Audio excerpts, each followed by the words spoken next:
Hello दोस्तों, नमस्कार। स्वागत है आपके अपने YouTube channel exam now YouTube channel में। जी हाँ दोस्तों, आज हम सॉल्व करने जा रहे हैं इलेक्ट्रीशियन थ्योरी का पेपर, जो कि 27 तारीख का जो पेपर है ये। और इसमें जो टोटल टाइम दे रखा है 2 घंटे का टाइम था, 120 मिनट का। तो इसमें जो टोटल क्वेश्चन है 100 क्वेश्चन है और हम इन 100 क्वेश्चनों को सॉल्व करने जा रहे हैं। ठीक है दोस्तों, तो चलते हैं फर्स्ट क्वेश्चन से। देखिए, पहला क्वेश्चन है दोस्तों, पहला क्वेश्चन है कि 200 वोल्ट के आरोपित वोल्टता के साथ 6 ओम और 8 ओम के 2 प्रतिरोध श्रेणी क्रम में संयोजित है। तो प्रतिरोधकों के माध्यम से प्रवाहित होने वाली विद्युत धारा को ज्ञात करो। विद्युत धारा का मान हमें ज्ञात करना है। तो देखिए, सबसे पहली बात, श्रेणी क्रम में जुड़े हुए हैं तो हम कह सकते हैं कि श्रेणी क्रम में टोटल आर टी, तो ज्ञात करने सूत्र होता है आर टी बराबर R1 प्लस R2। तो हम कह सकते हैं 6 प्लस 8 कितना है दोस्तों, 14 ओम। ठीक है, तो टोटल धारा, इन प्रवाहित धारा का मान पूछ रहा है, तो हम कह सकते हैं दोस्तों कि धारा ज्ञात करने के लिए I बराबर V बटा R होता है। तो वोल्टेज का मान कितना है दोस्तों, वोल्टेज का मान 200 है। प्रतिरोध मान अभी ज्ञात किया, 8 से 14 श्रेणी में है, तो 14 का भाग दोस्तों डायरेक्टली हम 200 में देना है। तो हमने कहा कि 14 एकम 14, कितने बचे 6, ये 0 यहाँ से 45, 60, 14 चौको 56, 56 और 60 में अंतर किसका, 4, पॉइंट लगाया 0, 40, 14 दूना का 28, यानी 14.2 एम्पियर। यानी ऑप्शन डी इसमें दोस्तों करेक्ट आंसर हो जाएगा, 14.2 एम्पियर, यानी 14.2 एम्पियर। ठीक है दोस्तों, तो D option is the correct answer. Next question की बात करते हैं दोस्तों। नेक्स्ट क्वेश्चन है कि शुष्क सेल का ईएमएफ लगभग खालिस्तान होता है। तो दोस्तों, शुष्क सेल का ईएमएफ होता है 1.5 वोल्ट होता है। शुष्क सेल को हम ड्राई सेल भी कह सकते हैं दोस्तों। ठीक है, शुष्क सेल में डिपोलराइजर रूप में MnO2 यानी मैग्नीज डाइऑक्साइड का उपयोग किया जाता है। ठीक है, MnO2 मैग्नीज डाइऑक्साइड के रूप में इसका उपयोग किया जाता है। ठीक है, नेक्स्ट क्वेश्चन है दोस्तों, ध्यान से देखना। वोल्टता और विद्युत धारा के बीच कला कोण की कोज्या खालिस्तान कहलाती है। हमने कहा कि पावर फैक्टर क्या होता है, वोल्टता और विद्युत धारा का अनुपात। पावर फैक्टर क्या होता है, वास्तविक शक्ति और आवश्यक शक्ति का अनुपात। पावर फैक्टर क्या होता है कि प्रतिरोध और प्रतिबाधा का अनुपात। देखिए, पावर फैक्टर किस रूप में हम देख सकते हैं। हमने कहा कि पावर फैक्टर यानी cos फाई बराबर R/Z भी हो सकता है। ठीक है, एक होता है KW/kVA भी हो सकता है, यानी वास्तविक शक्ति और आभासी शक्ति भी हो सकता है। ठीक है, एक वोल्ट और विद्युत धारा के बीच भी हो सकता है। तो हम कह सकते हैं कि वोल्ट और विद्युत धारा के बीच कला कोण की कोज्या क्या कहलाती है, शक्ति घटक यानी पावर फैक्टर। तो हमारा आंसर हो जाएगा दोस्तों option B is the correct answer. Next question की ओर चलते हैं। डीसी परिपथ का सदैव शक्ति घटक क्या होता है। तो डीसी परिपथ का शक्ति घटक सदैव दोस्तों एकक मीन्स होता है, इकाई होता है। ठीक है, नेक्स्ट क्वेश्चन की बात करते हैं कि ज्या तरंग दोलक खालिस्तान आउटपुट उत्पन्न करते हैं। ज्या तरंग दोलक दोस्तों ज्या तरंग ही आउटपुट उत्पन्न करते हैं। आउटपुट के रूप में ज्या तरंग ही आउटपुट उत्पन्न करते हैं, मतलब ऑप्शन ए इसका करेक्ट आंसर हो जाएगा दोस्तों। जो क्वेश्चन है, एक चुंबकीय क्षेत्र में एक सुचालक के घूर्णन द्वारा प्रेरित ईएमएफ खालिस्तान होता है। कोई चुंबकीय क्षेत्र है, उसके सुचालक के घूर्णन द्वारा प्रेरित ईएमएफ, ध्यान रखना सुचालक का मतलब हम कह सकते हैं कि एक अच्छा चालक है। तो जो प्रेरित ईएमएफ होगा क्या होगा, गतिशील होगा। और गतिशील ईएमएफ का उपयोग किस में किया जाता है, तो हम कह सकते हैं जनित्र में इसका उपयोग कर सकते हैं। ठीक है दोस्तों, नेक्स्ट क्वेश्चन की बात करते हैं दोस्तों।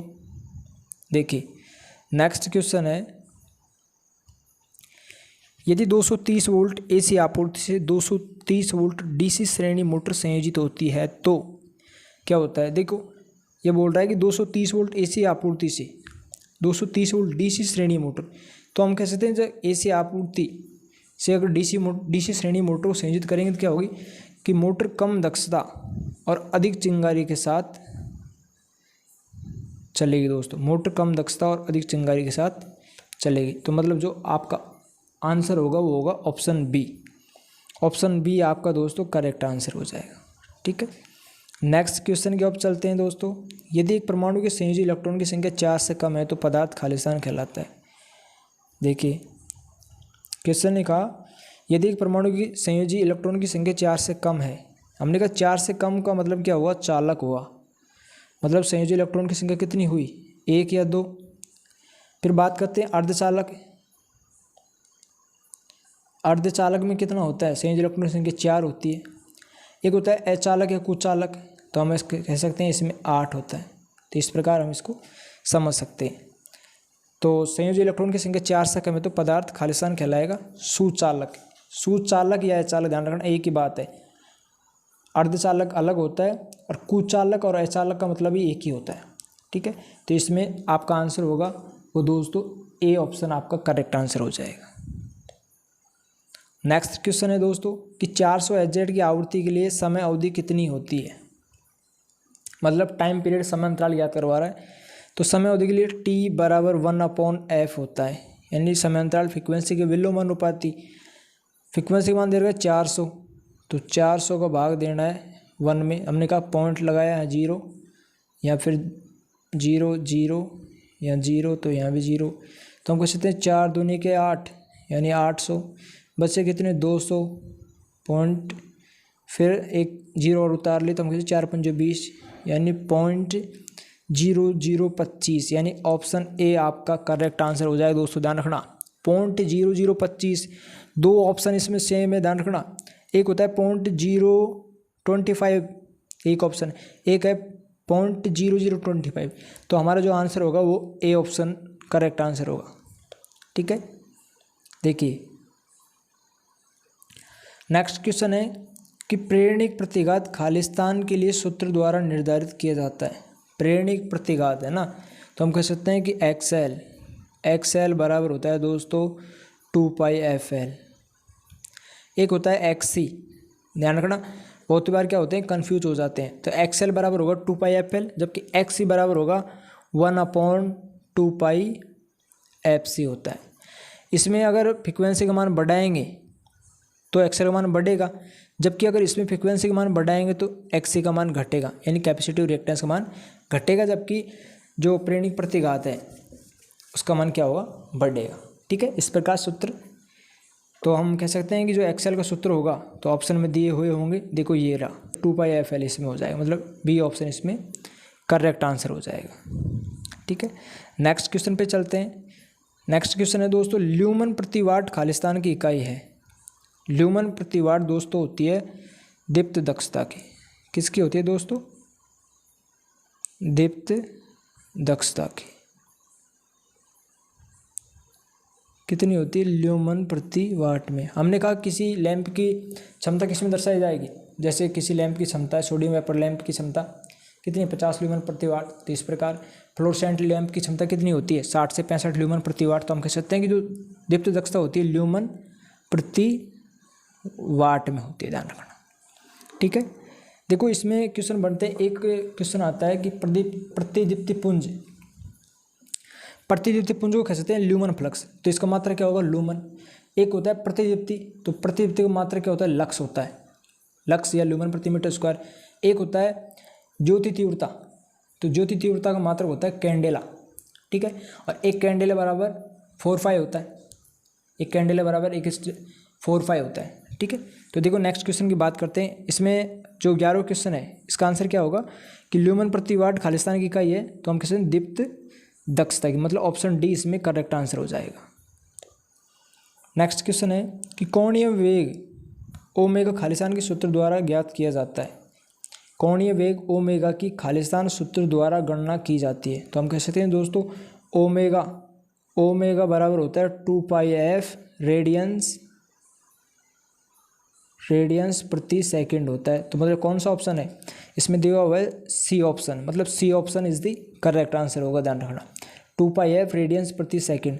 जबकि हम बात करते हैं कि फ्रीक्वेंसी ज्ञात करने का सूत्र होता है, देखिए फ्रीक्वेंसी ज्ञात करने के सूत्र की बात करें तो हम कह सकते हैं एफ बराबर Pn/120 होता है। ठीक है दोस्तों, नेक्स्ट है कि नीचे दिए गए चित्र में विद्युत धारा परिणामित्र किसे प्रदर्शित करता है। तो हम कह सकते हैं विद्युत धारा परिणामित्र है ना, वो दोस्तों बी द्वारा दर्शाया जाता है। विद्युत धारा परिणामित्र है उसको बी द्वारा, मतलब कुछ इस प्रकार से दर्शाया जाता है। तो मतलब हमारा जो आंसर होगा वो होगा दोस्तों B option is the correct answer हो जाएगा।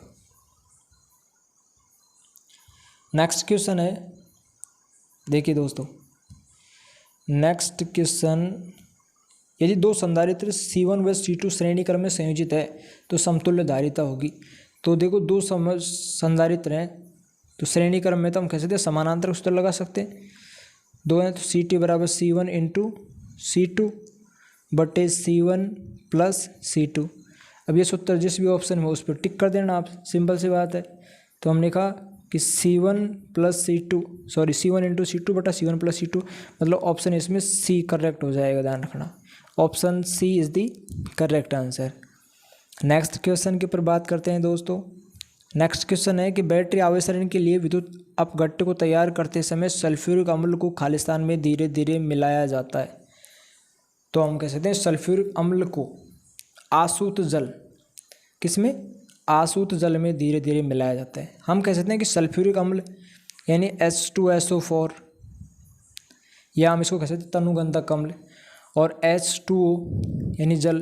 तो इनका अनुपात क्या होता है, हम कह सकते हैं जल का अनुपात 3 होता है और जो सल्फ्यूरिक अम्ल का अनुपात क्या होता है 1:3। इसको देखो ऑप्शन में उल्टा कैसे पूछ सकता है एग्जामिनर कि जल, अब क्या दे रखा है, जो इलेक्ट्रोलाइट और जल का अनुपात, ये पूछता है कि जल और इलेक्ट्रोलाइट, तो हम कह सकते हैं कि 3:1 आपका आंसर हो जाएगा। ठीक है, तो इसमें आंसर क्या हो जाएगा, आसूत जल, C option is the correct answer. Next और बात करते हैं दोस्तों, देखिए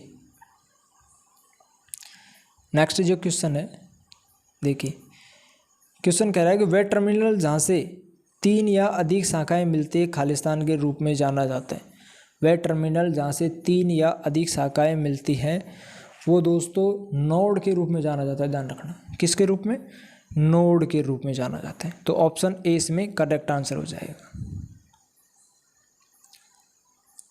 सोडियम वाष्प लैंप द्वारा प्रकाश का कौन सा रंग उत्सर्जित होता है। सोडियम वाष्प लैंप द्वारा या सोडियम वेपर लैंप द्वारा, तो हम कह सकते हैं कौन सा रंग, तो रंग की बात की जाए तो सोडियम वेपर लैंप द्वारा पीला रंग, पीला प्रकाश उत्सर्जित होता है। ऑप्शन बी इसमें करेक्ट आंसर हो जाए, ध्यान रखना। ठीक है, ऑप्शन बी इसका करेक्ट आंसर। सोडियम वाष्प लैंप होती है वो क्या करता है कि एसी सप्लाई पर कार्य करता है, ध्यान रखना, एसी सप्लाई पर। नेक्स्ट क्वेश्चन की बात करते हैं, निम्न चिन्ह किसे प्रदर्शित करता है। तो हम कह सकते हैं जो चिन्ह है वो किसको प्रदर्शित करता है, तो दोस्तों ये चिन्ह होगा SCR का। SCR में 3 सिर होते हैं, एनोड, कैथोड और गेट, SCR। तो SCR को हम कह सकते हैं सिलिकॉन कंट्रोल रेक्टिफायर।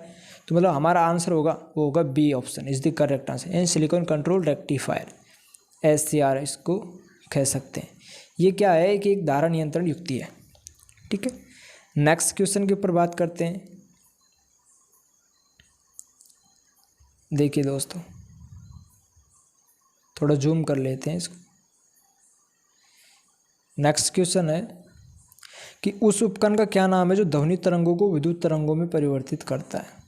तो दोस्तों ध्वनि तरंगों को विद्युत तरंगों में परिवर्तित करने वाला उपकरण है माइक्रोफोन। तो माइक्रोफोन का कार्य क्या होता है, ये ठीक है, ध्वनि तरंगों को विद्युत तरंगों में परिवर्तित करता है। नेक्स्ट है कि 4 एम्पीयर की विद्युत धारा 20 ओम के प्रतिरोध से प्रवाहित होती है, तो आरोपित वोल्टता ज्ञात करो। तो दोस्तों V किसका मान ज्ञात करवा रहे हैं, V का मान। तो V बराबर दोस्तों होता है I इंटू R होता है 4, विद्युत धारा 20 ओम, प्रतिरोध मान 20, तो 20 को 80 वोल्ट हो गई, वोल्टेज मान कितना हुआ 80, यानी ऑप्शन बी आपका करेक्ट आंसर हो जाएगा। ठीक है, नेक्स्ट क्वेश्चन है दोस्तों 6, 8, 10 ओम के कुल प्रतिरोध ज्ञात करो जब ये समानांतर क्रम में संयोजित है। तो कुल प्रतिरोध ज्ञात करने के लिए समानांतर क्रम में जब अलग अलग मान के अगर प्रतिरोध दो दे रखे हैं तो हमें उसके लिए सूत्र प्रयोग करेंगे। देखिए सूत्र होता है 1/RT बराबर 1/R1 plus 1/R2 plus 1/R3। इसके माध्यम से हमको सॉल्व कर सकते हैं। 1/में 6 रखेंगे, 8 रखेंगे, 10 रखेंगे, इनका लेस लेंगे, लेस लेने के बाद हमें आंसर प्राप्त होगा 2.54 ओम। ठीक है, तो ऑप्शन ए इसमें करेक्ट आंसर हो जाएगा दोस्तों। नेक्स्ट है कि अर्ध तरंग दिष्टकारी में तरंग के ऋणात्मक चक्र के दौरान डायोड खालिस्तान होता है।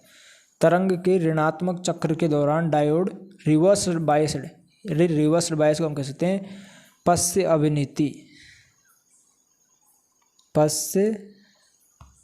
अभिनीति होता है। मतलब ऑप्शन सी आपका करेक्ट आंसर हो जाएगा। नेक्स्ट क्वेश्चन है कि ओम के नियम के अनुसार आर खालिस्तान के बराबर होता है। तो दोस्तों ओम के नियम के अनुसार आर बराबर वी बटा आई भी हो सकता है, तो आर बराबर वी स्क्वायर बटा पी भी हो सकता है। अब देखो ये बात डिपेंडेड है कि ऑप्शन कैसा दिया हुआ है, ये सबसे मोस्ट ऑफ इम्पोर्टेंट बात है। तो हम कह सकते हैं, देखो ऑप्शन हम ढूंढेंगे तो हमने कहा कि आर बराबर वी बटा आई भी हो सकता है और आर बराबर वी स्क्वायर बटा पी भी हो सकता है। देखिए तो मैंने कहा कि आर बराबर वी बटा आई, मतलब ऑप्शन इसमें सी ऑप्शन अपना करेक्ट हो जाएगा। ठीक है दोस्तों, तो नेक्स्ट क्वेश्चन पे चलते हैं। निम्न में से क्या बिजली के सर्किट में इस्तेमाल होने वाला स्विच का प्रकार है? तो दोस्तों स्विच के प्रकार के अंतर्गत देखो सिंगल पोल सिंगल थ्रो, हमने कहा कि सिंगल पोल सिंगल थ्रो भी होता है, डबल पोल सिंगल थ्रो भी होता है, डबल पोल डबल थ्रो भी होता है, इस प्रकार से भी होते हैं दोस्तों, इस प्रकार से होते हैं। ठीक है, तो इस प्रकार मतलब इन सभी होता है, मतलब स्विच का प्रकार सभी हैं, तो इन सभी यानी ई आंसर हो जाएगा इसका। खाली नेक्स्ट क्वेश्चन है कि कील को ठोकने के लिए कौन से टूल का इस्तेमाल किया जाता है? दोस्तों कील को ठोकने के लिए दोस्तों हैमर मीन्स हथौड़े का उपयोग किया जाता है, ध्यान रखना, हैमर मीन्स हथौड़े का उपयोग किया जाता है। ठीक है दोस्तों, नेक्स्ट क्वेश्चन है निम्न में से कौन से टूल कंडक्टर वायर के आकार को मापने के लिए इस्तेमाल किया जाता है? कंडक्टर वायर के आकार, ध्यान रखना, कंडक्टर वायर चालक वायर के आकार को मापने के लिए SWG यानी कि स्टैंडर्ड वायर गेज का उपयोग किया जाता है। जो स्टैंडर्ड वायर गेज में मान होता है वो 0 से 36 SWG तक का मान मापा जाता है। लेकिन ध्यान रखना जो वाइंडिंग होती है मशीनों में उनके तहत 0 से हम 42 SWG तक भी इसका मान ज्ञात कर सकते हैं। SWG यानी स्टैंडर्ड वायर गेज। और दूसरी बात स्टैंडर्ड वायर गेज की कि जिसमें इसमें क्या होता है कि जो व्यास है, व्यास का मान अगर ज़्यादा होगा तो मान का होगा, अगर व्यास का मान कम होगा तो तार का व्यास ज़्यादा होगा, मतलब उल्टा होता है इसमें। ठीक है, नेक्स्ट क्वेश्चन बात करते हैं। काफ़ी मात्रा में करंट अर्थ वायर से होकर गुजरता है क्योंकि इसमें खालिस्तान होता है। काफ़ी मात्रा में करंट अर्थ वायर से होकर गुजरता है क्योंकि इसमें बहुत कम प्रतिरोध होता है। भाई अर्थ होता है तो अर्थ में क्या होगा, बहुत कम प्रतिरोध होगा। क्यों? क्योंकि इसमें जो साल्ट की मात्रा, कोयला की मात्रा, इनको मिलाकर अर्थ का निर्माण किया जाता है। तो क्या होगा कि ज़्यादा से ज़्यादा करंट कब प्रवाहित होगी, जब प्रतिरोध मान बहुत कम होगा। तो ऑप्शन इसमें ए आपका करेक्ट आंसर हो जाएगा। ठीक है दोस्तों, नेक्स्ट क्वेश्चन पे चलते हैं। इनमें से बिजली का चालन कर सकता है? देखिए इनमें से बिजली का चालन कर सकता है, कितना अच्छा क्वेश्चन है। तो देखो इसमें दे रखा पानी बिजली का चालन कर सकता है, हाँ, ट्रिलियम भी कर सकती है, कॉपर भी, मानव शरीर भी, इन सब मतलब ऑप्शन इसमें ई करेक्ट हो जाएगा। ठीक है, नेक्स्ट क्वेश्चन की बात करते हैं दोस्तों। खालिस्तान की चुंबकीय विद्युतशीलता खालिस्तान होती है। खालिस्तान की चुंबकीय विद्युतशीलता खालिस्तान होती है, तो हम कह सकते हैं खालिस्तान की चुंबकीय विद्युतशीलता होती है μ0 बराबर 45 × 10⁻⁷ Tm/A होती है। ठीक है, इस प्रकार मतलब ऑप्शन इसमें ए आपका करेक्ट आंसर हो जाएगा। ठीक है दोस्तों, नेक्स्ट क्वेश्चन पे चलते हैं। इनमें से कौन सा बिजली का टूल बहुत कम जगह में स्क्रू लगाने के लिए उपयोग किया जाता है? दोस्तों बहुत कम जगह में स्क्रू लगाने के लिए लॉन्ग नोज प्लायर यानी लंबे नाक वाला प्लायर, इसको कहते हैं लॉन्ग नोज प्लायर का उपयोग किया जाता है। ऑप्शन इसमें बी आपका करेक्ट आंसर हो जाएगा। ठीक है दोस्तों, नेक्स्ट क्वेश्चन पे चलते हैं कि वायर गेज प्लेट का आकार क्या होता है? वायर गेज प्लेट का आकार क्या होता है? तो दोस्तों वायर गेज प्लेट का आकार क्या होता है? गोलाकार होता है, कुछ इस प्रकार से होता है। ठीक है, इसमें देखो बीच से इस प्रकार कट होता है, ऐसे खांचे से बने होते हैं। इसमें तार का साइज हम माप सकते हैं। ठीक है, छोटे बड़े इस प्रकार से बने हुए होते हैं। तो हम क्या कर सकते हैं, वायर गेज प्लेट का आकार क्या होता है?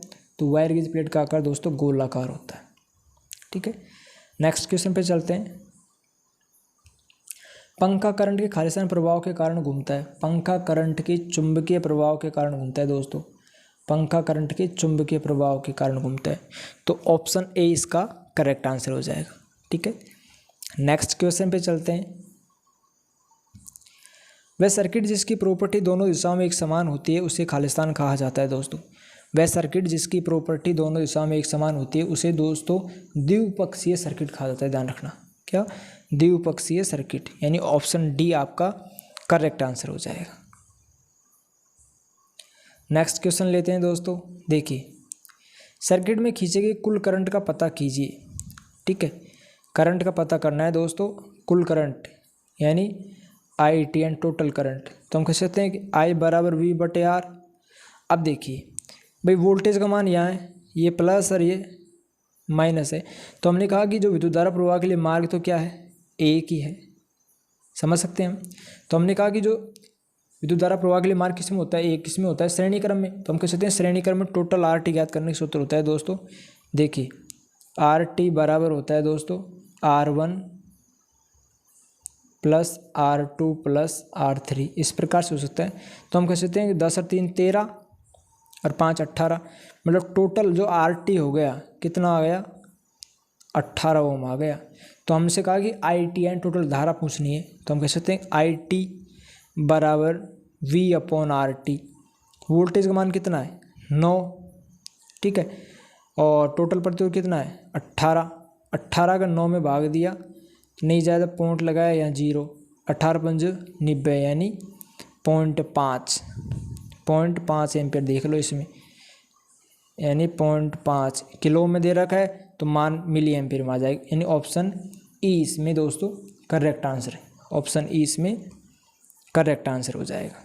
ठीक है, इस प्रकार से सॉल्व करना है। एक समानांतर सर्किट खालिस्तान की संख्या बढ़ने से प्रतिरोध घटने लगता है। प्रतिरोध घटने लगता है, तो दोस्तों ध्यान रखना, जो समानांतर सर्किट होता है उसमें अगर प्रतिरोधक की संख्या को क्या करेंगे, बढ़ाएंगे, तो प्रतिरोध घटेगा। जबकि श्रेणी क्रम में क्या होता है कि जैसे प्रतिरोध का मान बढ़ाएंगे तो वो क्या होता है, बढ़ता ही जाता है, जबकि इसमें घटता है। ध्यान रखना, थोड़ा सा क्या होता है, विपरीत होता है। ठीक है, तो देखिए नेक्स्ट क्वेश्चन की बात करते हैं दोस्तों। वह संकेतक ढूंढे जो 3 पोल वाले एमसीबी को दर्शाता है। हमने कहा कि 3 पोल वाले एमसीबी को दोस्तों दर्शाएगा ये वाला, देखो ऑप्शन इसमें ए होगा। 3 पोल वाले एमसीबी को दर्शा रहा है ये इस प्रकार से, मतलब ऑप्शन ए इसमें करेक्ट आंसर हो जाएगा। नेक्स्ट क्वेश्चन है दोस्तों, किसी मशीन में डमी कॉइल का क्या प्रयोजन है।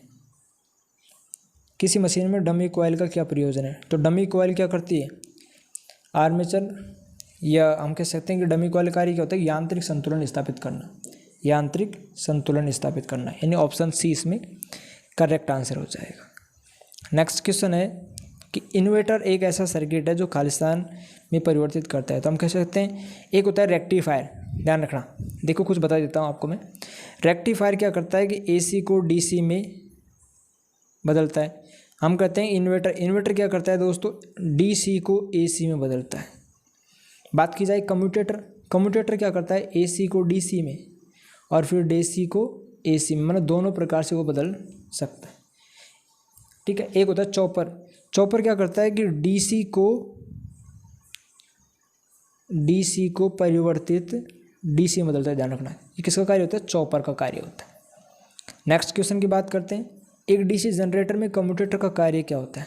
हमने कहा कम्यूटेटर का कार्य क्या होता है, डीसी जनरेटर होता है ना, उसमें कम्यूटेटर कार्य होता है एसी आर्मेचर करंट को डीसी में परिवर्तित करना। अभी बताया था ना, एसी को डीसी में परिवर्तित करता है या डीसी को एसी में। अगर दोनों ऑप्शन होते तो हम दोनों लगाते। ठीक है, मतलब एसी आर्मेचर करंट को डीसी में परिवर्तित करता है। ऑप्शन इसमें आप आ जाएगा दोस्तों डी ऑप्शन करेक्ट हो जाएगा। नेक्स्ट क्वेश्चन है, आर्टिफिशियल हॉट पंप जैसे बायोमेडिकल उपकरण में आमतौर पर इस्तेमाल होने वाला मोटर खालिस्तान है। क्वेश्चन है, आर्टिफिशियल हॉट पंप तो इसके लिए मोटर होता है दोस्तों बिना ब्रश वाले डीसी मोटर का प्रयोग किया जाता है। किसका? बिना ब्रश वाले डीसी मोटर का प्रयोग किया जाता है। मतलब ऑप्शन बी इसमें आपका करेक्ट आंसर हो जाएगा। ठीक है, नेक्स्ट क्वेश्चन पे चलते हैं। SF6 गैस का परिवहन खालिस्तान में किया जाता है। SF6 गैस का परिवहन खालिस्तान में किया जाता है। तो हम कह सकते हैं SF6 गैस का परिवहन सिलेंडरों में तरल रूप में किया जाता है। देखो इसमें यह आएगा सिलेंडरों में तरल रूप में। SF6 गैस का परिवहन किस में किया जाता है? सिलेंडरों में तरल रूप में। ठीक है, तो आपका ऑप्शन जो होगा बी ऑप्शन करेक्ट होगा। नेक्स्ट क्वेश्चन है दोस्तों, फ्यूज आमतौर पर एक खालिस्तान होता है। फ्यूज आमतौर पर एक खालिस्तान होता है। तो हम कह सकते हैं कि फ्यूज आमतौर पर एक करंट को सीमित करने वाला डिवाइस होता है। यानी करंट को सीमित करने वाला डिवाइस होता है। मतलब आपका option A option is the correct answer. Next है कि एक आर्मेचर वाइंडिंग में एक टर्न खालिस्तान का होता है। तो हम कह सकते हैं एक आर्मेचर वाइंडिंग होती है ना, उसमें एक टर्न खालिस्तान का होता है। तो हम कह सकते हैं एक टर्न होता है 2 कंडक्टर यानी 2 चालकों का होता है। 2 चालकों यानी बी ऑप्शन आपका करेक्ट हो जाएगा। अगर डीसी शंट मोटर की रफ्तार को बढ़ाई जाती है तो बैक ईएमएफ खालिस्तान हो जाता है। देखो डीसी शंट मोटर की रफ्तार को बढ़ाएंगे तो बैक ईएमएफ क्या हो जाएगा? हमने कहा कि ईबी फाई और एन, तो हम कह सकते हैं एन बराबर होगा दोस्तों ईबी बटे फाई। तो हमने कहा कि रफ्तार को बढ़ाएंगे तो बैक ईएमएफ क्या होगा? बैक ईएमएफ के मान में क्या होगा? बढ़ोतरी होगी। भाई बैक ईएमएफ को बढ़ा रहे हैं, रफ्तार को बढ़ाएंगे तो बैक ईएमएफ के मान में क्या होगी? बढ़ोतरी। तो हमारा जो ऑप्शन होगा वो ए ऑप्शन करेक्ट हो जाएगा। ठीक है, नेक्स्ट क्वेश्चन की बात करते हैं कि SF6 पैरा विद्युत सामर्थ्य क्या होती है। SF6 में पैरा विद्युत सामर्थ्य होती है कि तेल परिपथ वियोजक में प्रयुक्त तेल से कम होती है। इसमें जो ऑप्शन होगा वो बी होगा, तेल परिपथ वियोजक में प्रयुक्त तेल से कम होती है। SF6 का पैरा विद्युत सामर्थ्य क्या होती है? तेल परिपथ वियोजक में प्रयुक्त तेल से कम होती है। ऑप्शन इसमें बी आपका आंसर हो जाएगा। ठीक है दोस्तों, नेक्स्ट है कि परिपथ वियोजक सामान्य रूप से कब कार्य करेगा। परिपथ वियोजक सामान्य रूप से कब कार्य करेगा? तो हम कह सकते हैं कि स्विच को ऑन करने पर नहीं, लाइन की जांच से जाने की आवश्यकता होने पर, लाइन में त्रुटि होने पर, और लाइन की आपूर्ति की शक्ति होने पर। तो हम कह सकते हैं दोस्तों तेल परिपथ वियोजक में प्रयुक्त तेल से, ये तो ऊपर था। तो हम कह सकते हैं कि जो परिपथ वियोजक है कब कार्य करेगा? जब लाइन में त्रुटि होगी ना, किसी प्रकार का मान लो कोई भी त्रुटि होगी तो तब कार्य करेगा, ध्यान रखना। ठीक है, तो आपका जो ऑप्शन होगा वो होगा ऑप्शन इसमें डी करेक्ट हो जाएगा। ठीक है, नेक्स्ट क्वेश्चन है कि मोटर परिपथ में फ्यूज क्या प्रदान करता है। मोटर परिपथ में फ्यूज दोस्तों लघु परिपथ संरक्षण प्रदान करता है। लघु परिपथ संरक्षण प्रदान करता है, मतलब ऑप्शन इसमें बी आपका करेक्ट आंसर हो जाएगा। नेक्स्ट क्वेश्चन है दोस्तों, परिपथ वियोजक में आर्किंग संपर्क किसके बने होते हैं। परिपथ वियोजक में आर्किंग संपर्क किसके बने होते हैं? तो हम कह सकते हैं ताम्र टंगस्टन मिश्र धातु के। आर्किंग संपर्क किसके बने होते हैं? ताम्र टंगस्टन मिश्र धातु के।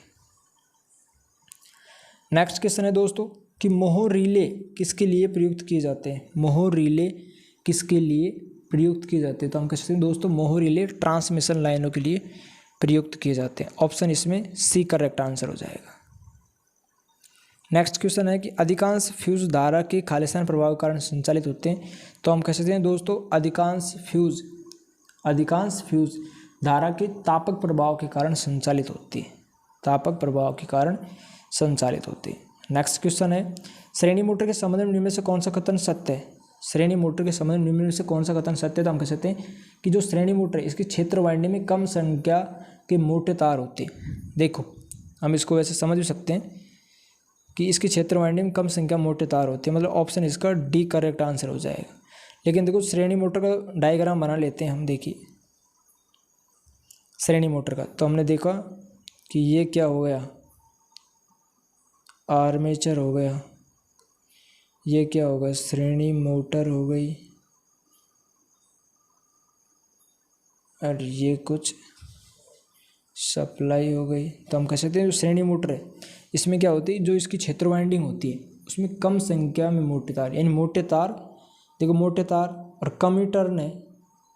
जबकि शंट वाइंडिंग कैसे बनाते हैं, इस प्रकार से ज़्यादा टर्न और पतले तार के बनाते हैं। ठीक है, तो इसमें डी ऑप्शन आपका करेक्ट हो जाएगा। इलेक्ट्रिक ट्रेन पहाड़ी से नीचे उतरते समय डीसी मोटर किस रूप में कार्य करती है? तो हम कह सकते हैं दोस्तों डीसी मोटर डीसी श्रेणी मोटर के रूप में कार्य करती है। इलेक्ट्रिक ट्रेन पहाड़ी से नीचे उतरते समय डीसी मोटर किस रूप में कार्य करती है? तो डीसी श्रेणी मोटर के रूप में कार्य करती है। ऑप्शन ए इसमें करेक्ट आंसर हो जाएगा दोस्तों। नेक्स्ट क्वेश्चन है कि न्यूट्रल भूसंपर्कन का क्या लाभ होता है? न्यूट्रल भूसंपर्कन का क्या लाभ होता है? तो हम कह सकते हैं भूसंपर्कन लाभ क्या होता है कि ये सेवा की विश्वसनीय सुधारता प्रदान करता है। जी हाँ, करता है, बिल्कुल सही है, ये बात भी सही है। ये आकाशीय विद्युत के कारण अति वोल्टेज प्रतिदिन डिस्चार्ज किया जा सकता है। हाँ, ये कार्मिकों और उपकरणों को अधिक सुरक्षा प्रदान करता है, बिल्कुल। और लगातार आर्किंग भूसंपर्क से मुक्त होता है, मतलब इन सभी के लिए इसका न्यूट्रल भूसंपर्क का प्रयोग किया जाता है। मतलब ऑप्शन इसमें ई करेक्ट हो जाएगा, मतलब सभी होंगे ये। नेक्स्ट क्वेश्चन है कि इलेक्ट्रिकल मशीनों का फ्लक्स लीकेज गुणांक किनके मध्य परिवर्तित होता है? तो जो इलेक्ट्रिकल मशीन है उसका फ्लक्स लीकेज गुणांक दोस्तों 1.1 से 1.25 होता है, ध्यान रखना 1.1 से 1.25, यानी हमारा जो ऑप्शन होगा वो दोस्तों सी ऑप्शन होगा। इसमें C option is the correct answer. Electrical मशीनों फ्लक्स लीकेज गुणांक कितना होता है? 1.1 से 1.25। नेक्स्ट क्वेश्चन देखते हैं। ट्रांसफार्मर में अंतर संरक्षण की निम्न में से किस पद्धति का इस्तेमाल किया जाता है? दोस्तों ट्रांसफार्मर में अंतर संरक्षण की निम्न में से किस पद्धति का इस्तेमाल किया जाता है? तो इसके लिए दोस्तों एक तो होती है ट्रांसले प्रणाली और एक होती है दोस्तों मर्ज प्राइज प्रणाली। कौन कौन सी? अंतर संरक्षण के लिए दोस्तों ट्रांसले प्रणाली और मर्ज प्राइज प्रणाली का उपयोग किया जाता है। मर्ज प्राइज प्रणाली का उपयोग किया जाता है। तो हम कह सकते हैं ए और बी दोनों, मतलब ई ऑप्शन हमारा करेक्ट हो जाएगा। नेक्स्ट क्वेश्चन है कि ट्रांसफार्मर की पूर्ण दिवस क्षमता मुख्यतः किस पर निर्भर करती है? पूर्ण दिवस यानी पूरे दिन की जो क्षमता होगी किस पर निर्भर करेगी? भार की मात्रा और भार की अवधि। भार की मात्रा कितना भार जुड़ा हुआ है, भार की अवधि यानी कितने समय से जुड़ा हुआ है। ठीक है, तो इस प्रकार यानी जो आपका आंसर होगा बी और सी दोनों, यानी बी और सी किस में? ई में, यानी ई ऑप्शन आपका करेक्ट आंसर हो जाएगा दोस्तों। नेक्स्ट क्वेश्चन है कि द्विव धातु स्ट्रिप में भिन्न खालिस्तान युक्त दो धातु की स्ट्रिप होती है। द्विव धातु स्ट्रिप में भिन्न खालिस्तान युक्त दो धातु की स्ट्रिप होती है। तो ये दोस्तों होती है ऊष्मीय प्रसार का गुणांक में। किस में होती है? ऊष्मीय प्रसार का गुणांक में होती है, यानी ऑप्शन डी इसमें करेक्ट आंसर हो जाएगा। जी हाँ दोस्तों, देखिए बकोल्ज रिले एक खालिस्तान संचालित रिले है। मैंने कहा कि बकोल्ज रिले एक खालिस्तान संचालित रिले, तो जो बकोल्ज रिले होती है दोस्तों वो होती है गैस संचालित रिले। गैस संचालित रिले होती है, ध्यान रखना। ठीक है, नेक्स्ट क्वेश्चन है कि फीडर के लिए किस रिले का इस्तेमाल किया जाता है दोस्तों? तो जो फीडर होते हैं फीडर के लिए दोस्तों हम लेंगे ट्रांसले रिले। यानी ट्रांसले रिले का इस्तेमाल किया जाता है फीडर सुरक्षा के लिए। नेक्स्ट जो क्वेश्चन है वो है कितनी वोल्टेज के लिए ठोस भूसंपर्कन का इस्तेमाल किया जाता है दोस्तों? कितने वोल्टेज के लिए ठोस भूसंपर्कन का इस्तेमाल किया जाता है? तो हम कह सकते हैं दोस्तों मतलब ठोस भूसंपर्कन के लिए तो हम कह सकते हैं ज़्यादा से ज़्यादा अच्छा भूसंपर्कन हमें मिले वो होती है 660 वोल्ट से कम के लिए, मतलब ऑप्शन हमारा सी करेक्ट हो जाएगा, 660 वोल्ट से कम के लिए। नेक्स्ट क्वेश्चन है प्रेरण ऊष्मा में ऊष्मा किसके द्वारा उत्पन्न होती है? प्रेरण ऊष्मा में ऊष्मा किसके द्वारा उत्पन्न होती है? तो हम कह सकते हैं दोस्तों प्रेरित भंवर धाराओं से। प्रेरित भंवर धाराओं को हम दोस्तों फोकल्ट धारा भी कहते हैं, ध्यान रखना। क्वेश्चन में कई बार पूछ लिया जाता है फोकल्ट धारा, या हम इसको कह सकते हैं एडी करंट। और हमने कहा कि जो एडी करंट हानि का मान कम करने के लिए क्या करते हैं? कोर को सिलिकॉन स्टील बनाते हैं, पटलित बनाते हैं। जबकि हिस्टैरिसीस हानि का मान को कम करने के लिए कोर को सिलिकॉन स्टील की बनाया जाता है। इसको पटलित लिमिटेड बनाया जाता है भंवर धारा हानि कम करने के लिए, और इसको सिलिकॉन स्टील की बनाया जाता है। ठीक है, नेक्स्ट क्वेश्चन की बात करते हैं। नेक्स्ट क्वेश्चन है कि वाटर कूलर में प्रयुक्त प्रशीतक कौन सा है। जो वाटर कूलर होता है उसमें प्रयुक्त प्रशीतक कौन सा है, तो हम कह सकते हैं दोस्तों वाटर कूलर में प्रयुक्त प्रशीतक होता है फ्रीऑन। क्या होता है? फ्रीऑन होता है प्रशीतक के रूप में। किसका उपयोग किया जाता है? फ्रीऑन का। मतलब ऑप्शन सी इसमें करेक्ट आंसर हो जाएगा दोस्तों। नेक्स्ट और बात करते हैं, देखिए नेक्स्ट क्वेश्चन है, दिए गए विकल्पों में से प्रतिरोध वेल्डिंग की कुछ प्रकारों का उल्लेख कीजिए। तो देखिए जो प्रतिरोध वेल्डिंग है उसके प्रकारों के अंतर्गत आते हैं दोस्तों, एक तो होता है प्रतिरोध बट भी होता है, फ्लैश बट होता है, प्रतिरोध प्रोजेक्शन होता है, प्रतिरोध सिम होती है। तो इस प्रकार से जो ऑप्शन दिए हुए हैं चारों ABCD, ये चारों करेक्ट हैं। तो हम कह सकते हैं इन सभी, यानी ये सब के सब हैं। तो हमारा ऑप्शन जो आंसर होगा वो दोस्तों ऑप्शन ई होगा, यानी इन सब के लिए। नेक्स्ट क्वेश्चन है, एक डायरेक्ट आर्क फर्नेस में यदि आपूर्ति एक फेज AC या DC है तो प्रयुक्त इलेक्ट्रोड की संख्या कितनी होगी। तो हम कह सकते हैं एक फेज या AC हो या DC हो, प्रयुक्त इलेक्ट्रोड की संख्या कितनी होगी दोस्तों? 2 होगी, ध्यान रखना। तो 634 का जो आंसर होगा दोस्तों, C option is the correct answer. मतलब इसमें 2। सिंगल फेज के लिए फेज और न्यूट्रल तो होना जरूरी है भाई। देखिए नेक्स्ट क्वेश्चन है कि नट और बोल्ट को क्लैंप करने के लिए किस प्रकार की वेल्डिंग प्रयुक्त की जाती है। हमने कहा नट और बोल्ट को क्लैंप करने के लिए, तो हमने कहा कि प्रोजेक्शन वेल्डिंग का उपयोग किया जाता है। प्रोजेक्शन वेल्डिंग, यानी ऑप्शन ए इसका करेक्ट आंसर हो जाएगा दोस्तों। ऑप्शन ए इसका करेक्ट आंसर हो जाएगा। जो नेक्स्ट क्वेश्चन है, तो नेक्स्ट क्वेश्चन को देखिएगा दोस्तों। नेक्स्ट क्वेश्चन है सीट्स की वेल्डिंग के लिए, सीट्स की वेल्डिंग के लिए किस प्रकार की वेल्डिंग को प्राथमिकता दी जाती है। तो हम कह सकते हैं सीट्स की वेल्डिंग के लिए दोस्तों सिम वेल्डिंग को, सीट्स की वेल्डिंग के लिए सिम वेल्डिंग को प्राथमिकता दी जाती है। ऑप्शन 20 में करेक्ट आंसर हो जाएगा। ठीक है। नेक्स्ट क्वेश्चन आता है कि 67 नंबर पे देखिए ये आता है सोल्डरिंग आयरन से संबंधित। सोल्डरिंग आयरन के 2 तत्व किस प्रकार जुड़े होते हैं। तो दोस्तों सोल्डरिंग आयरन के दोनों तत्व श्रेणी क्रम या सीरीज क्रम में जुड़े हुए होते हैं। सीरीज क्रम में, यानी ऑप्शन ए इसमें आपका करेक्ट आंसर हो जाएगा दोस्तों। ठीक है। नेक्स्ट जो क्वेश्चन है, इलेक्ट्रिक फर्नेस के तापमान को मापने के लिए कौन सा उपकरण प्रयुक्त किया जाता है। इलेक्ट्रिक फर्नेस के तापमान को मापने के लिए दोस्तों पायरोमीटर का उपयोग किया जाता है। ध्यान रखना किसका? पायरोमीटर क्या करता है, ये देखो उच्च तापमान को मापने के लिए, उच्च तापमान मापने के लिए प्रयोग किया जाता है। एक होता है लैक्टोमीटर। लैक्टोमीटर क्या करता है, ये दूध की शुद्धता मापता है। ध्यान रखना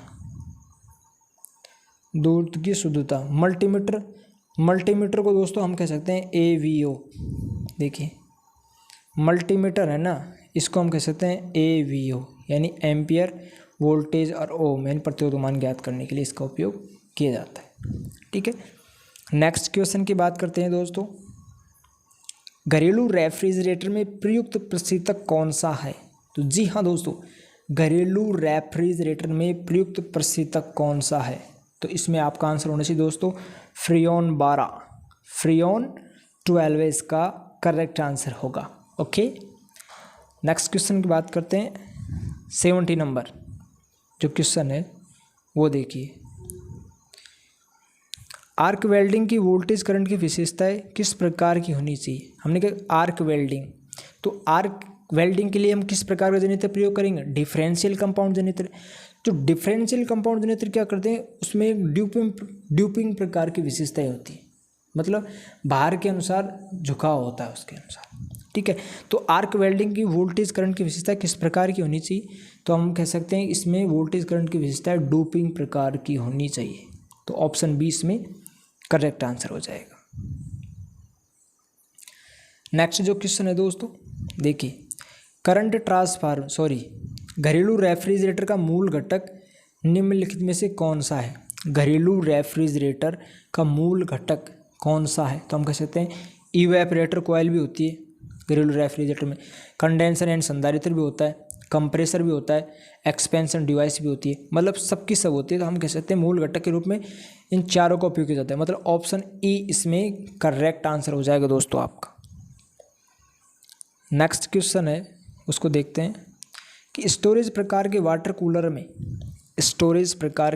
कूलर में इवेपरेटर कॉइल कहाँ रखा जाता है।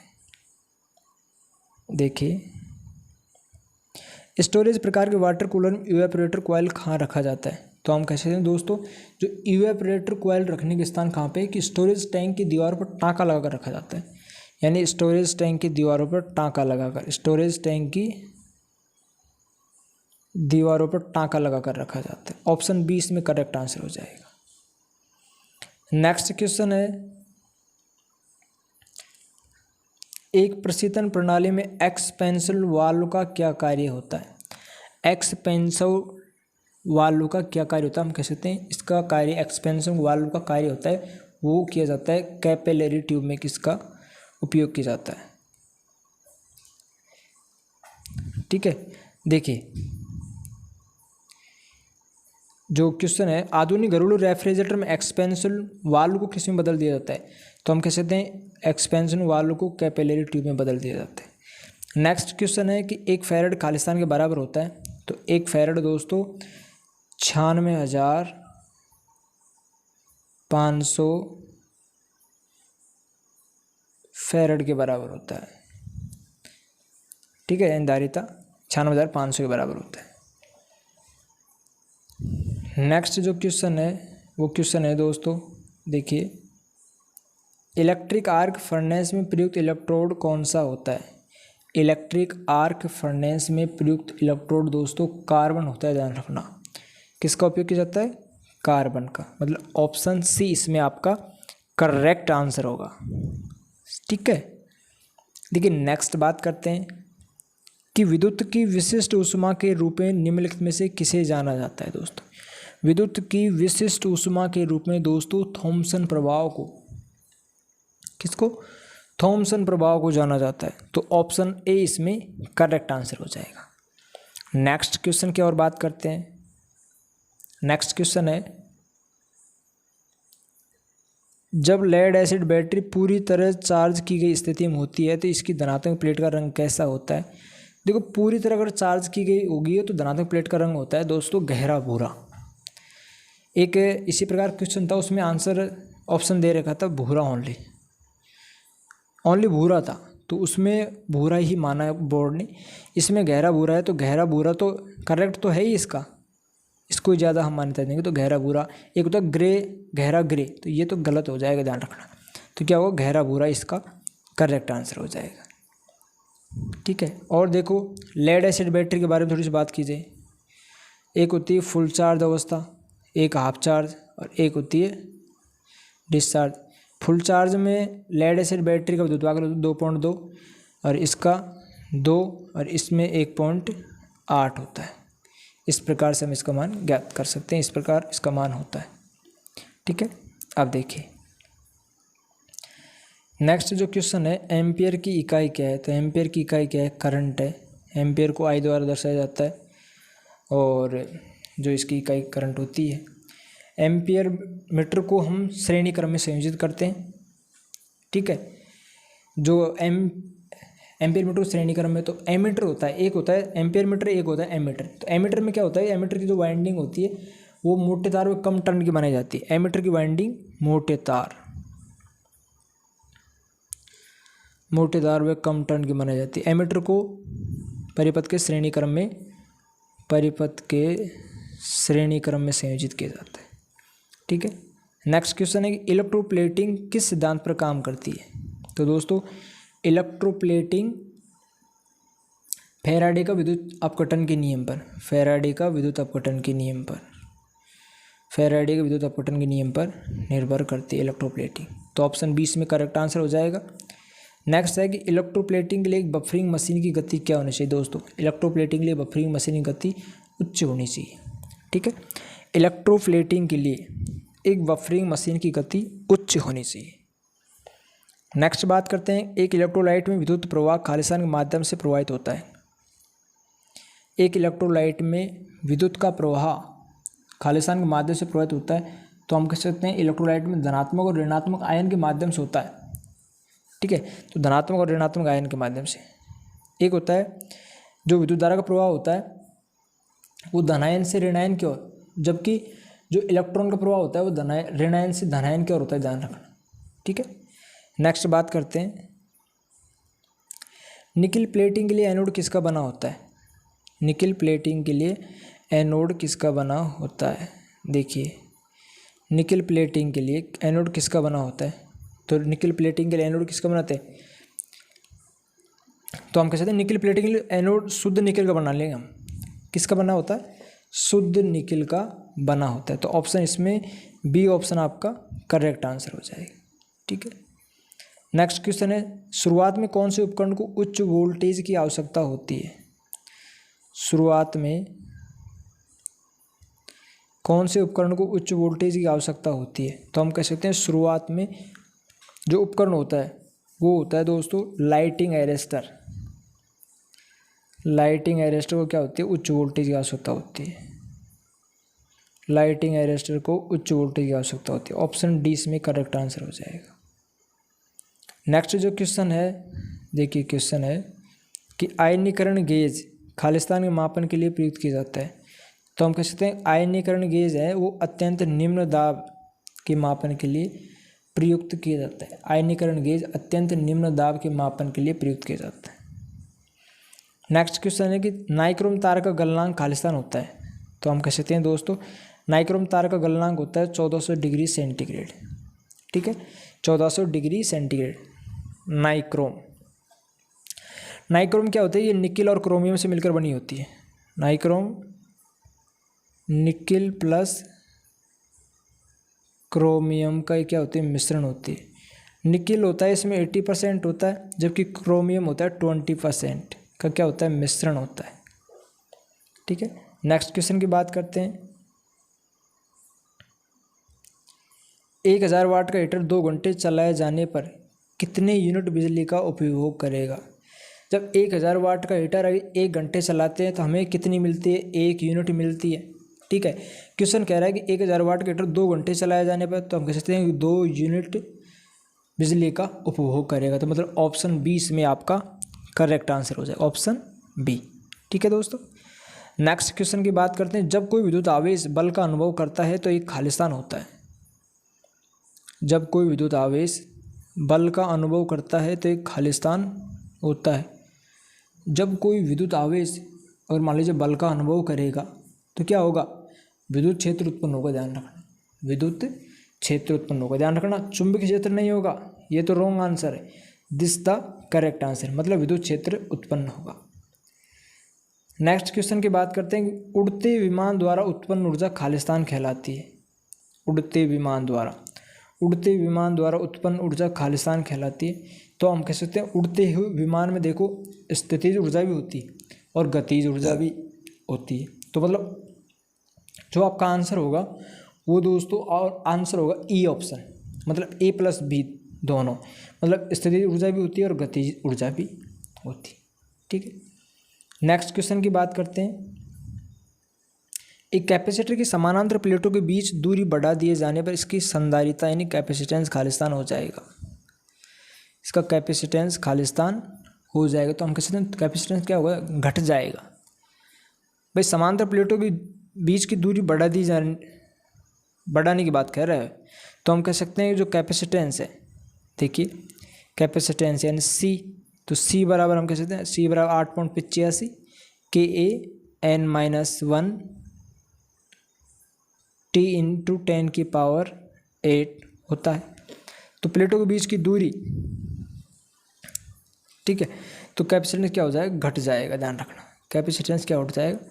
घट जाएगा, मतलब ऑप्शन आपका बी इसमें करेक्ट आंसर हो जाएगा।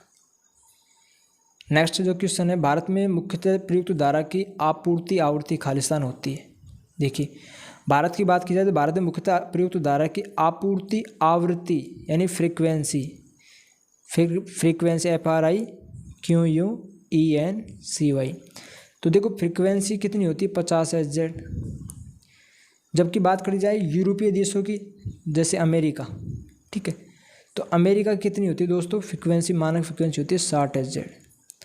ध्यान रखना कि फ्रीक्वेंसी के मान में ±3% तक परिवर्तन संभव हो सकता है। ध्यान रखना, मतलब फ्रीक्वेंसी का मान वैसे होता कितना है? 50, तो कितना हो सकता है?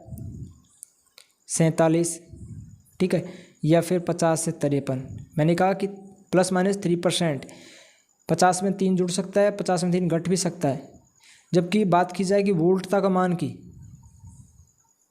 देखिए किसकी बात कर रहे हैं हम, वोल्टता के मान की। तो वोल्टता के मान में क्या करता है, 5% परिवर्तन संभव हो सकता है, जो भी वोल्टता होगी उसके मान में। फ्रिक्वेंसी के मान में 3%। अब देखिए नेक्स्ट जो क्वेश्चन है, यदि औसत मान ज्ञात हो, क्वेश्चन दे रखा है यदि औसत मान ज्ञात हो तो खालिस्तान गणना द्वारा आरएमएस मान ज्ञात किया जाता है। तो देखो हमने कहा कि एक सूत्र होता है फॉर्म फैक्टर, फॉर्म फैक्टर होता है दोस्तों प्रभावी मान और औसत मान का अनुपात होता है। फॉर्म फैक्टर क्या होता है, प्रभावी मान और औसत मान का अनुपात होता है। जबकि एक क्वेश्चन कह रहा है यदि औसत मान तो ज्ञात है, औसत मान ज्ञात हो तो खालिस्तान की गणना द्वारा आरएमएस मान ज्ञात किया जाता है। तो हम कह सकते हैं अगर मान लीजिए आरएमएस मान ज्ञात करना है, यानी प्रभावी मान अगर ज्ञात करना है, औसत मान कितना दे रहा है 1.11, तो हम कह सकते हैं कि फॉर्म फैक्टर यानी रूप गुणांक, तो हम कह सकते हैं रूप गुणांक मान कितना होता है 1.11, मल्टीपल किससे करना है, औसत मान से। भाई औसत मान तो ज्ञात करनी करे, औसत मान ज्ञात है तो हम कह सकते हैं डायरेक्टली 1.11 इंटू औसत मान, ये ज्ञात हो तो हम क्या कर सकते हैं आरएमएस मान की गणना कर सकते हैं। तो 1.11 इंटू औसत मान किस में है, ऑप्शन देखो 1.11 इंटू औसत मान है इसमें डी ऑप्शन में। तो मतलब जो डी ऑप्शन आपका करेक्ट आंसर हो जाएगा। कौन सा होगा दोस्तों, डी ऑप्शन करेक्ट आंसर हो जाएगा। ठीक है, नेक्स्ट क्वेश्चन है यदि दो पोल का अल्टरनेटर 300 आरपीएम पर चलता है तो इसके द्वारा उत्पन्न आवृत्ति खालिस्तान होगी। तो हमने कहा कि आवृत्ति यानी फ्रीक्वेंसी, तो एफ बराबर PN/120 होता है। पोलों की संख्या कितनी है, 2 घूर्णन गति 300 आरपीएम है अपॉन में 120। ठीक है, देखो ये 0 से 0 काट दी, 2 से 6 बार और 6 पंजे 30 यानी 5 Z आएगी दोस्तों, यानी ऑप्शन ए इसमें करेक्ट हो जाएगा। विशुद्ध प्रेरक परिपथ का शक्ति गुणांक कितना होगा, विशुद्ध प्रेरक परिपथ का शक्ति गुणांक दोस्तों, शक्ति गुणांक होगा इसका 0। अगर बात की जाए विशुद्ध कैपेसिटिव परिपथ की शक्ति गुणांक कितना होगा 0, जबकि शुद्ध प्रतिरोधी ज्ञात की जाए तो पावर फैक्टर का मान क्या होगा, इकाई या यूनिट ही होगा, ध्यान रखना। ठीक है, नेक्स्ट क्वेश्चन है कि 3 फेज तार आपूर्ति के लिए आर्मेचर में प्रयुक्त वाइंडिंग की संख्या कितनी होगी। 3 फेज तार आपूर्ति के लिए आर्मेचर में प्रयुक्त वाइंडिंग की संख्या दोस्तों होगी 3 होगी, 3 वाइंडिंग होगी। नेक्स्ट क्वेश्चन है कि 2 फेज मोटर एक खालिस्तान मोटर होती है, 2 phase motor self starting motor होती है। 2 फेज मोटर क्या होती है दोस्तों, सेल्फ स्टार्टिंग मोटर होती है, यानी स्वयं उत्तेजित होती है, स्वयं स्टार्ट होने वाली मोटर 2 फेज मोटर होती है। नेक्स्ट जो क्वेश्चन है कि गार्ड रिंग का प्रमुख प्रयोजन खालिस्तान में होता है। गार्ड रिंग का प्रमुख प्रयोजन खालिस्तान में होता है, तो गार्ड रिंग का प्रयोजन क्या करता है कि निचली यूनिटों पर विद्युत तनाव को कम करता है, निचली यूनिटों पर विद्युत तनाव को कम करने का कार्य कौन करता है, गार्ड रिंग। तो ऑप्शन ए इसमें आपका करेक्ट आंसर हो जाएगा। ठीक है दोस्तों, नेक्स्ट चलते हैं नेक्स्ट क्वेश्चन पर। अनुनादी आवृत्ति यानी रेजोनेंट फ्रीक्वेंसी एक समानांतर अनुनादी परिपथ की प्रतिबाधा कितनी होगी। क्या कह रहा है कि अनुनादी आवृत्ति रेजोनेंट फ्रीक्वेंसी पर एक समानांतर अनुनादी परिपथ की प्रतिबाधा होगी दोस्तों, अधिकतम होगी, क्योंकि जो रेजोनेंट फ्रीक्वेंसी है वो समानांतर में है, तो समानांतर में जो प्रतिबाधा होगी वो क्या होगी, अधिकतम होगी, ध्यान रखना। तो ऑप्शन ए इसमें आपका करेक्ट आंसर हो जाएगा। नेक्स्ट है कि ट्रांसफार्मर की रेटिंग की इकाई क्या होती है। ट्रांसफार्मर रेटिंग की इकाई क्या होती है, हम कह सकते हैं ट्रांसफार्मर जो रेटिंग होती है किलोवोल्ट एम्पियर में, अल्टरनेटर की किलोवोल्ट एम्पियर में, या इसको वो कह सकता है थोड़ा सा घुमा फिराने के लिए हमने कहा कि cos फाई KW और KVA का अनुपात होता है, यानी ये होता है वास्तविक शक्ति और आभासी शक्ति का अनुपात। जबकि जो ट्रांसफार्मर रेटिंग किलोवोल्ट एम्पियर में, तो ये कह सकता है कि किलोवोल्ट एम्पियर की जगह हमें दे सकता है आभासी शक्ति। तो हमारा ऑप्शन जो आंसर होगा ऑप्शन के तहत आभासी शक्ति भी हो सकता है, अगर हो तो आभासी शक्ति भी होगा। ठीक है, दोनों एक साथ नहीं देगा, ध्यान रखना, या तो आभासी शक्ति देगा या किलोवोल्ट एम्पियर देगा। ठीक है, तो इसका जो आंसर होगा ट्रांसफार्मर रेटिंग की इकाई किलोवोल्ट एम्पियर। और लास्ट क्वेश्चन है दोस्तों, अल्टरनेटर के रोटर में खालिस्तान होते हैं, तो अल्टरनेटर के रोटर में दोस्तों 2 स्लिप रिंग होती है, ध्यान रखना।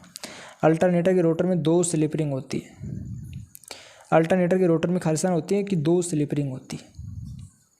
ठीक है दोस्तों, जो स्लिप रिंग होती है वो फास्फोरस ब्रोंज की बनाई जाती है। क्यों बनाई जाती है? क्योंकि इसका क्या होता है कि निम्न विशिष्ट प्रतिरोध होता है।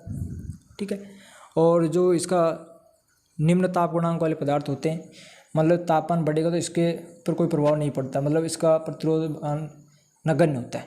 ठीक है दोस्तों, आपको अगर वीडियो पसंद आए तो वीडियो को लाइक कीजिएगा और अपने दोस्तों के साथ शेयर कीजिएगा। दोस्तों इतना ही वीडियो में, मिलते हैं नेक्स्ट वीडियो में। दोस्तों कहा जाता है कि दुनिया का हर शौक पाला नहीं जाता, कांच के खिलौनों का हवा में उछाला नहीं जाता, मेहनत करने में मुश्किल हो जाती है आसान, क्योंकि हर काम तक तीर पर टाला नहीं जाता। जब टूटने लगे हौसले तो बस ये याद रखना कि बिना मेहनत के कभी मंजिल नहीं मिलती। तेरी हिम्मत तेरी लड़ाई में जानी जाएगी और तेरी किस्मत तेरी पढ़ाई में जानी जाएगी। तो दोस्तों पढ़ो लिखो और बनो महान। तो ठीक है दोस्तों, मिलते हैं नेक्स्ट वीडियो में। दोस्तों हमारे वीडियो को लाइक ज़रूर कीजिएगा और अपने दोस्तों के साथ शेयर ज़रूर कीजिएगा। जी हाँ दोस्तों, धन्यवाद। ठीक है, all the best, have a nice day.